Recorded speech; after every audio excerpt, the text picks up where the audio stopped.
we've got a lot of great stuff. But I also, people will say to me, you look at like New York City and this guy getting elected mayor. It's interesting. He's basically a communist. And so that was, I think it was November 8th was the election. November 10th, Florida recognizes Victims of Communism Day. And we teach kids about the evils of communism. So it's like, what a contrast between there and here. But, people say, oh, is it going to cause more people to flee to Florida? And a lot of our residents are like, they're proud that Florida's been successful and has kind of been the beacon and the leader and all that stuff. But it's like at some point, we can't just have, and they'll tell me like, Governor, stop letting people in. Just so you know, as an American, you can move to any state you want. I don't have the authority to keep you out.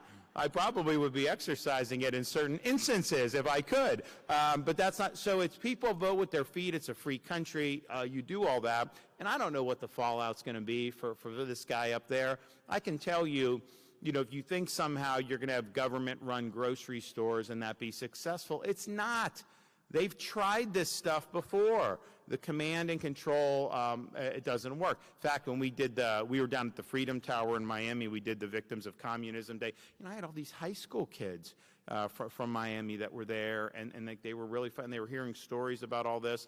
But one of the anecdotes that President Reagan used to tell about this, so he would talk about the old Soviet Union, and a fella goes in because he needed a new car, and he goes in and says, hey, I need a new car, whatever, and the clerk's like, okay, no problem, come back in 10 years. And the customer was like, morning or afternoon? And the clerk was like, what difference does it make? It's 10 years from now. He's like, well, because I have the plumber coming in the morning that day. And it's like, it doesn't work. So that's not going to work. And they're probably going to try to raise taxes and all that, which is not going to work. But the number one thing that causes people to say, I'm out, is when public safety deteriorates. And he hates the police.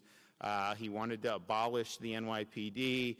And I think they're going to be putting more criminals back on the street. That is not going to end well. So I don't know what that means for us.